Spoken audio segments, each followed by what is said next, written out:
Ladies and gentlemen, the story you are about to hear is true. Only the names have been changed to protect the innocent. Dragnet.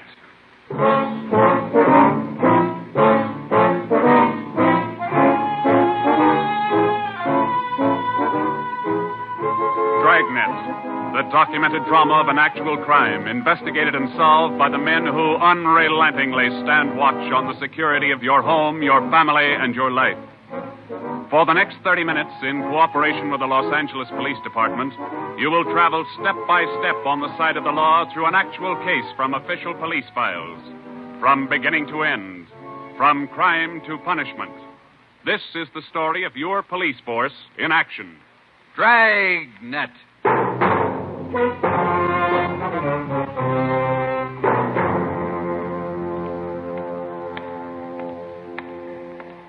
It was Tuesday, March 25th. It was cold in Los Angeles. We were working the night watch out of Homicide.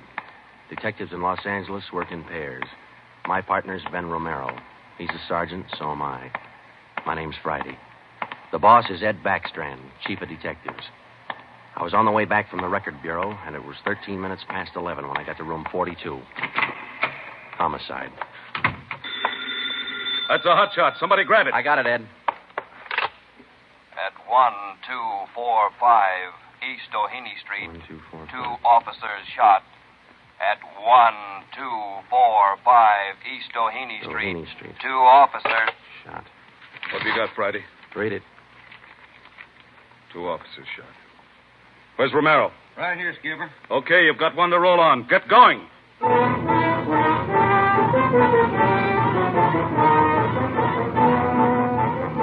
Both Ben and I knew where we were heading. We'd recognized the address. It was the Trapdoor Cafe, a joint in the south end of town that did business with a pretty rough crowd. 13 minutes later, we pulled up in front. 2 patrolmen had the crowd pretty well pushed back. There was a cruiser car in front of the cafe. The car door was open, and an officer was sprawled across the seat. He was conscious but weak, and one of his pant legs was pretty red. Hello, Sarge. Hi, how you doing? I've done better. Yeah, well, what happened? Williams and I were cruising. We've been keeping an eye on this cafe lately. Tonight we decided to take a look. And just as we went in, 2 guys left in a hurry, the back door. We followed them out into the alley. It was dark out there, and I called to them. I said, "Hey, fellas, just a minute, I want to talk to you." They stopped? I'll say. One of them whirled. He had a gun in his left hand. He shot both of us. Left hand, huh? Williams went down and out. I went down, but I took a shot at them. No effect. And I started crawling out here to the car so I could call in. You started crawling? Yeah. Wait a minute, Emerson. Weren't there any people around by that time? Oh, yeah, quite a few ran out after the shots. You mean nobody would help you to the car? That's right. Did you get a good look at either of the gunmen?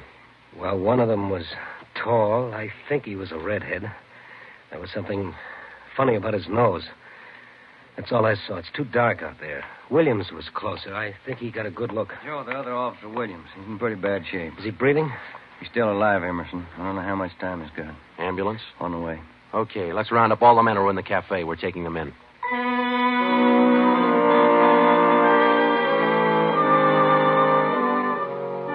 We took all the men back to the city hall. There were 23 in the Trapdoor Cafe at the time of the shooting.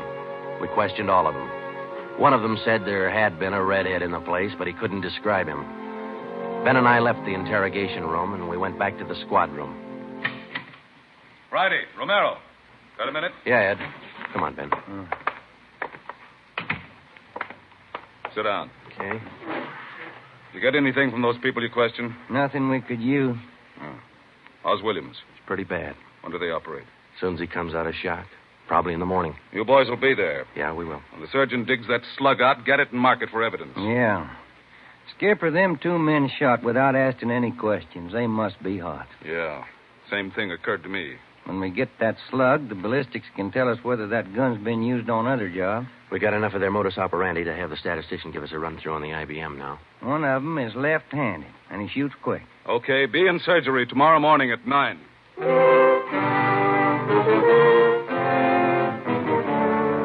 Neither Ben or I said much on the way home, but we were both thinking the same thing. I knew the chief was thinking it, too. Here were two men who'd shot a couple of police officers without asking any questions. Now, I suppose you've heard a lot of stories about what the force thinks of cop killers. Sure, we don't like to lose our friends and partners any better than anybody else would. Why not figure it this way? If these two guys would gun a couple of armed police officers, do you think they'd hesitate to shoot you, the unarmed citizen?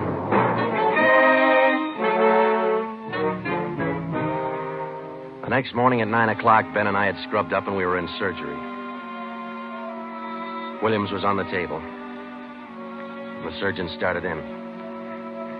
A lot of minutes later, he got the slug.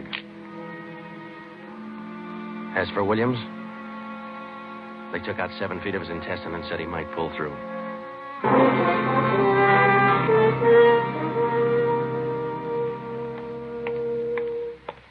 Joe, here's the report from ballistics. The slug they took out of Williams come from a .44 Smith & Wesson.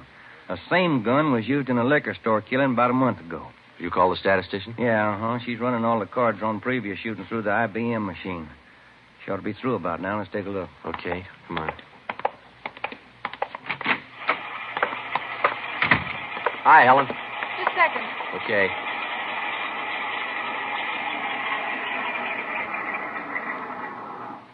Well, that's it for you. These cards will give you all the shootings pulled by 2 men on foot who shot quick, one of them left-handed. Right. They're all yours. You sure can tell a lot from just a bunch of little holes in these cards, can't you? I can't, but this IBM machine can. It never ceases to amaze me. Okay, shall we check the cards, huh? Yeah, sure.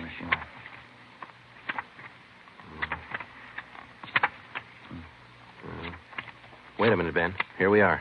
Huh? Yeah. Here's that liquor store killing ballistics tied the Smith & Wesson in on. Same gun that Emerson Williams was shot with? Well, it checks out. The liquor store was in the same neighborhood as the Trapdoor Cafe. Same gun, huh? Got to be. How long ago? A month ago, yeah. Ben, take the DR number off this card and let's pull the crime report on that job.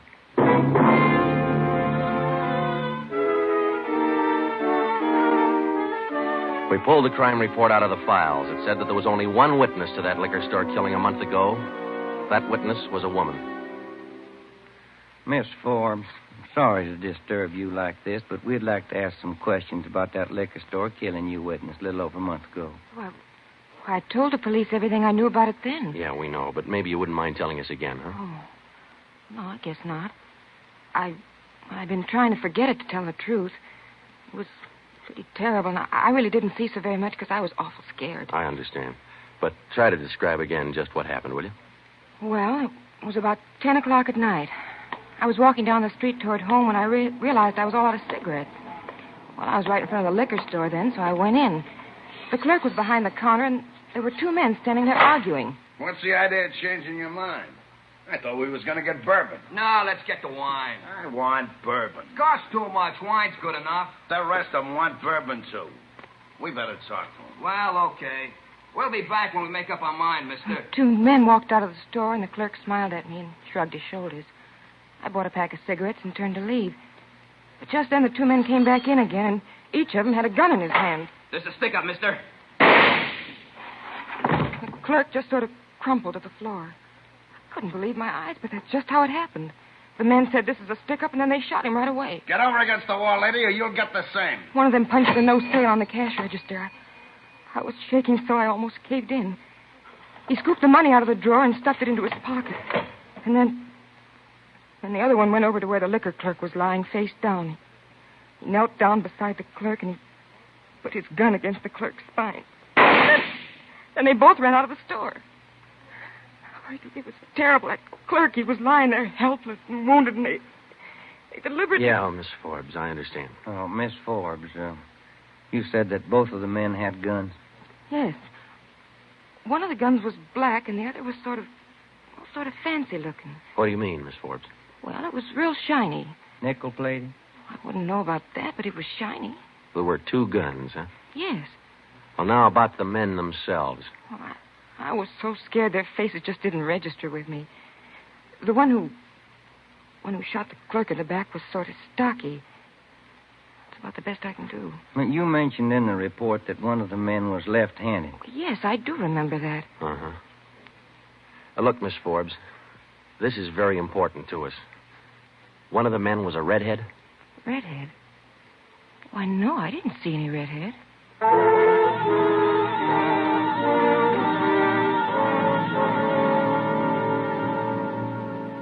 Skipper, me and Joe's run right smack into a stone wall on this thing. What's the complication? Well, there's more than one, Ed.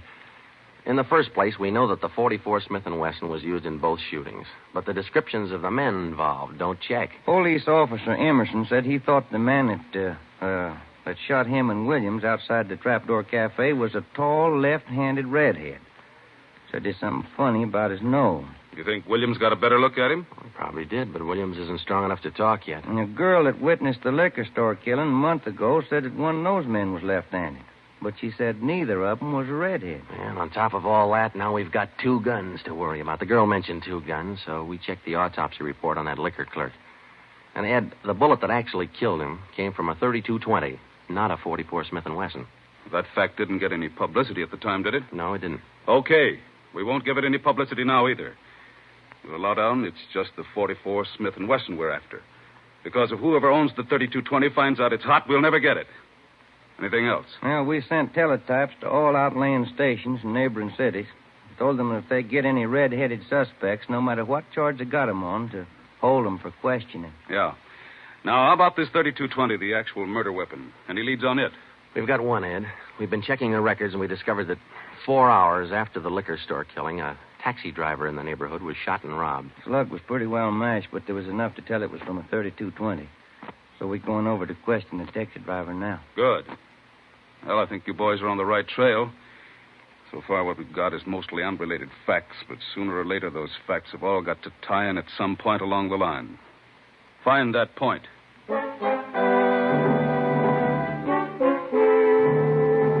Yeah, find the point. Find the tie-in. Well, Ben and I went over to see the taxi driver, a guy who was living on borrowed time. Yeah, it was about 2 o'clock in the morning when it happened. I got a call to pick up a fare near 105th and Avalon, you know. Yeah. Mm-hmm.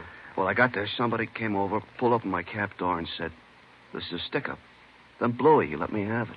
Just like that, huh? Yeah, just like that. Same deal as others, Joe. Itchy trigger finger. Yeah. Did you get any kind of a look at the fella? Look, no, it's too dark. Uh-huh. Hey, according to the report, you got shot in the chest. Yeah, that's right.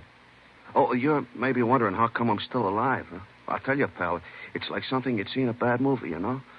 I'm carrying a few silver dollars with me, 9 of them to be exact. So I decided to stick them in my breast pocket. Well, mister, that just saved my life. The slug hit them silver dollars. It's one for the book, huh? Yeah, you said it. Well, thanks very much. Say, incidentally, we had a little trouble finding you today. You weren't at the stand you operated out of last month. Well, look, I'm not only not at my usual stand, I'm not driving a hack no more. Oh? Look, after what happened, are you kidding? No, I don't want to push my luck any further than it's been pushed. Yeah, I figure I had it, you know?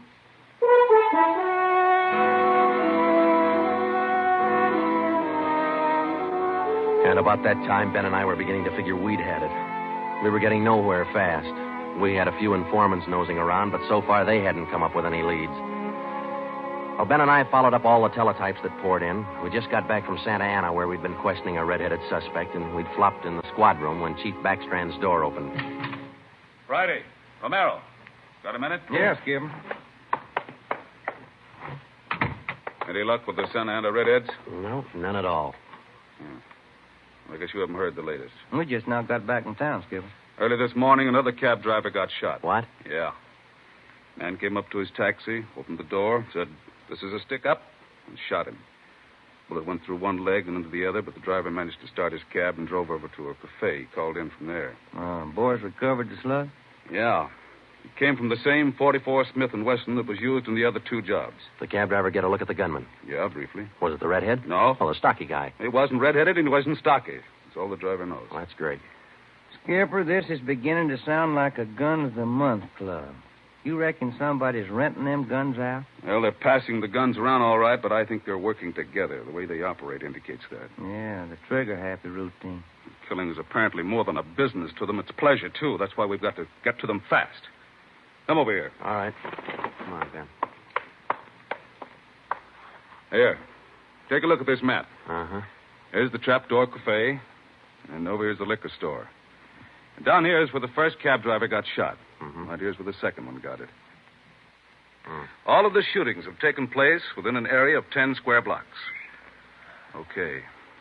Tonight we're going to throw a blockade around that whole area. Good. It'll go into effect at 10 p.m.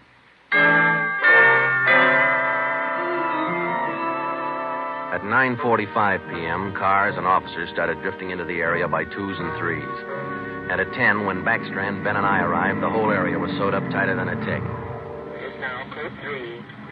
Pacific Ambulance Davis? 1. Gotcha. Call to All set? All set. We got a primary line and a secondary line. If anyone tries to make a break, we'll pick them up in the secondary. Okay. Friday and Romero here will cruise around the area with me. Go to work, men. Every car in the area was shaken down. The same process was also followed on all persons on foot. The blockade went on all night. By the end of that time, we'd brought in 217 suspects. 26 of them were redheads. What's your name? Henry Wagner. Where do you work? Lumberyard. Which one? First star. What time did you get through work last night? About 6, I guess. What'd you do then? Had some dinner. Where? Harry's grill. Then what? Shot a little pool. Look, I tell you, I ain't done nothing. Now, let's go back to the day before yesterday.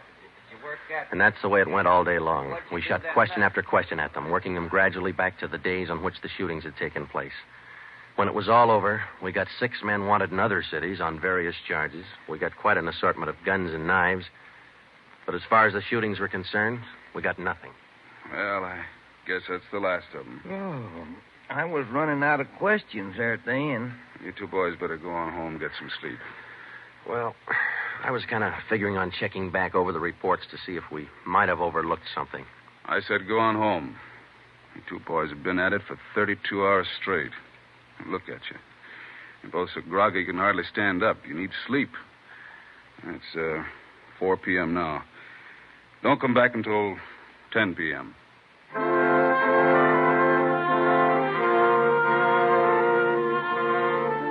When I walked into the squad room at 10, Ben was already there.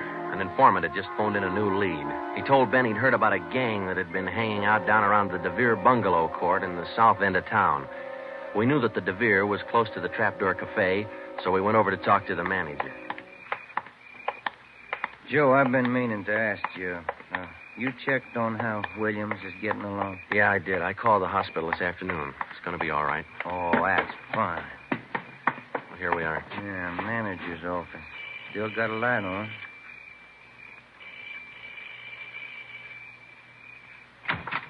Yeah? I'm Sergeant Friday, police. This is Sergeant Romero. Yeah?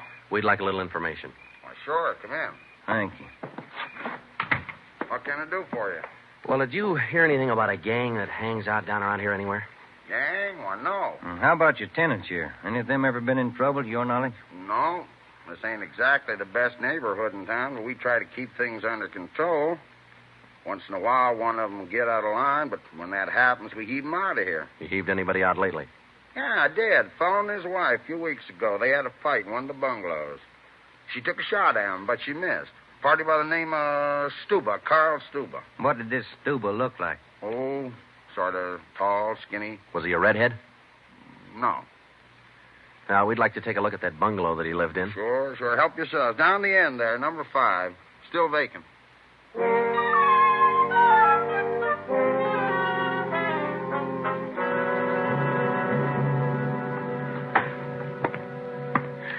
Well, I guess that does it. Stuba didn't leave a thing behind. Matter of fact, we don't have anything to prove that this Stuba's tied in at all. We're only working on a hunch. Hey, Joe, look. Where? Up on the wall there, just by the window. Oh, yeah. Yeah, that plaster there, it's newer than the rest. You got a knife? I sure have, boy, and I'm carving. That manager'd be awful unhappy with me if he was here. Yeah, he would. Yeah, Hey, Joe, here it is. A slug. They plastered right over it. Okay, dig it out, and let's hope it matches. It matched.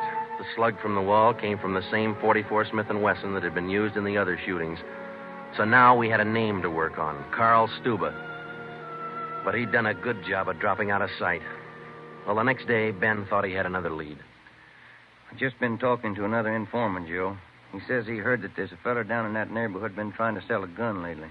What kind of a gun? Nickel-plated with steer horn handles. Nickel-plated? Well, maybe that's our .44 Smith & Wesson. Maybe. Did the informant know who this man was? Said the feller's name was Alonzo. Yeah. Alonzo who? Just Alonzo. That's all he knew.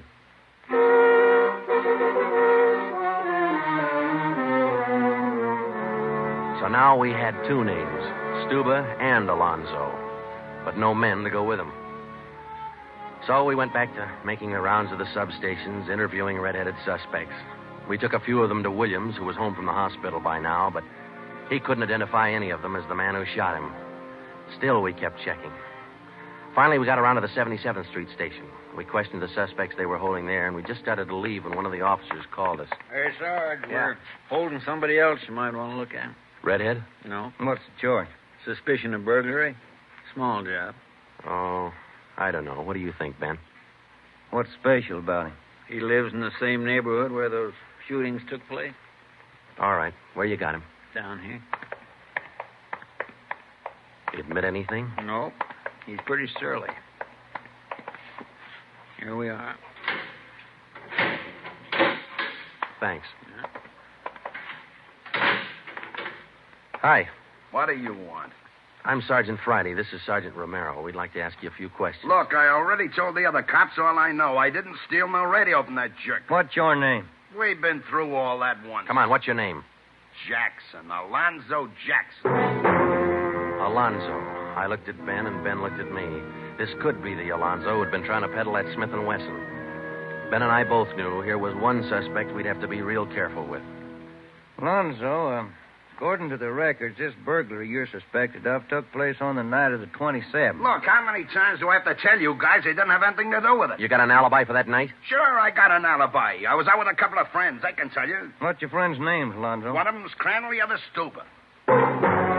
Stuba, the guy who used to live in the bungalow court. Well, we told Alonzo he'd have to produce his two friends to give him an alibi for the burglary charge, and he bit. He went with us, and he pointed out where Stuba was living now. No wonder we hadn't been able to find him. It was a little shack at the back of a lot behind two houses. We thought it was a chicken coop at first. We took Alonzo back to the station, then we picked up Stuba. He was surprised to see us and not very happy. We took him in. Next, Alonzo gave us Crandall's address.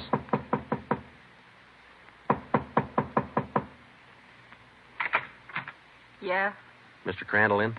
No. Will he be back soon? I don't know. Who are you? Sergeant Friday, Sergeant Romero, police. What do you want with him? Oh, nothing important, lady. We just wanted him as a witness. Oh. Well, I don't know just when he'll be back. Probably an hour or two. Okay, thanks.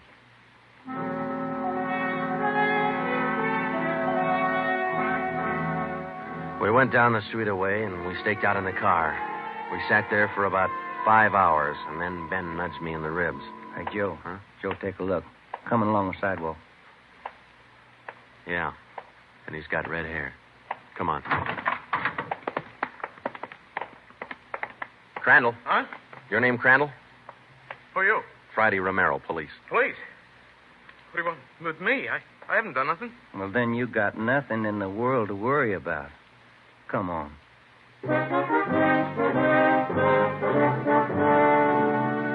We questioned Crandall for an hour, but he wouldn't give an inch. Denied everything. Then we put him in a car, and we drove over to Officer Williams' house.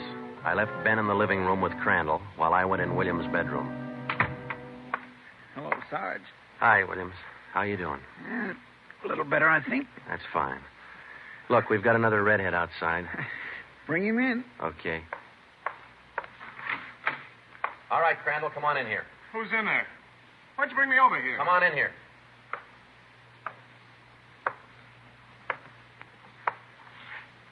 How about it, Williams? That's the guy. No, I'm That's not. the guy that shot me. Well, Crandall? No. Yeah. It was an accident. I didn't mean to shoot him. It was an accident.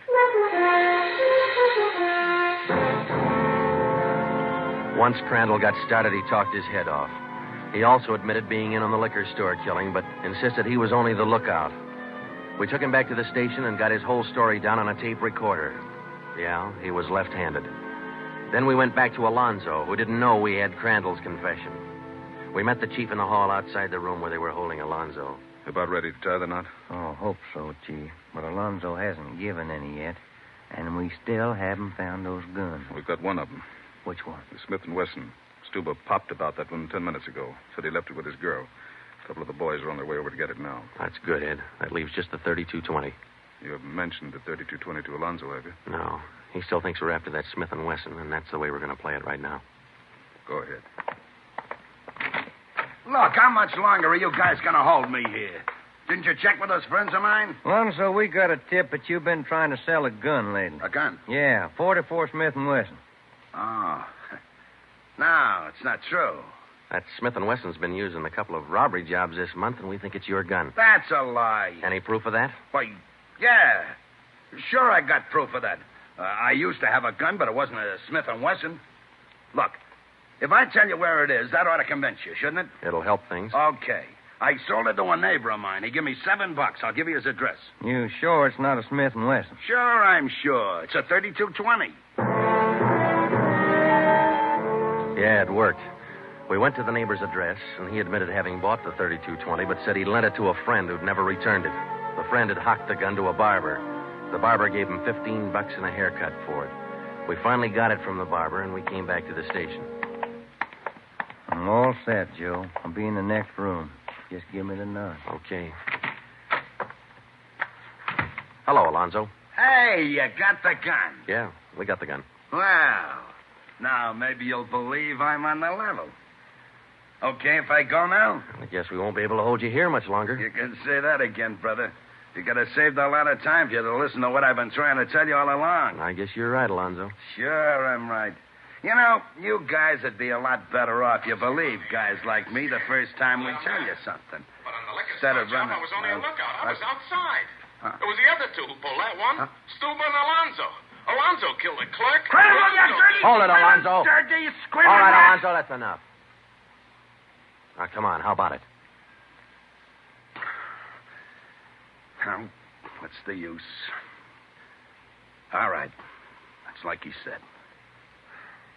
Okay, Ben, bring the recorder in here. Alonzo's ready to make a record now.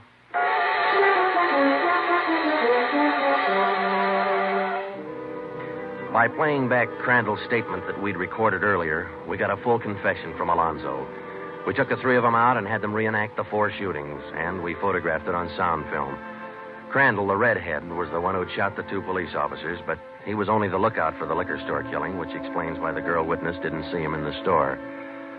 Stuba and Alonzo were the ones who pulled that job, and Alonzo, the worst of the bunch, was the one who put the 3220 against the spine of the wounded clerk. The 3 of them took turns at shooting the cab drivers and robbing them. That accounted for the mixed-up descriptions, including all that left-handed business. 2 of the 3 suspects happened to be left-handed. Well, that was the crop. Crandall, Alonzo, Stuba. 4 shootings, 3 robberies, 4 attempted murders, 1 murder. The 3 men were tried and convicted. They're all in the state penitentiary. Crandall's there for life. Alonzo and Stuba, they'll be executed next week. File it, will you, Ben?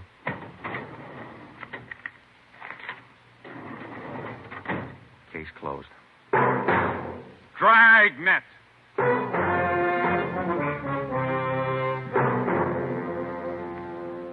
The story you have just heard was true. Only the names were changed to protect the innocent.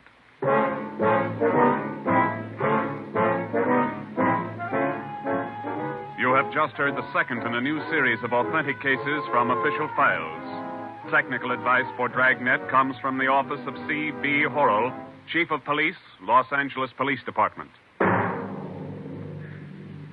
Tonight's program is dedicated to Radio Officer Delmer E. Cook of the Los Angeles Police Department, who, on the afternoon of December 6, 1948, gave his life so that yours might be more secure.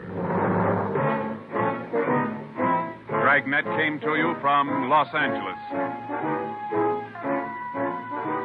This is NBC, the national broadcasting company.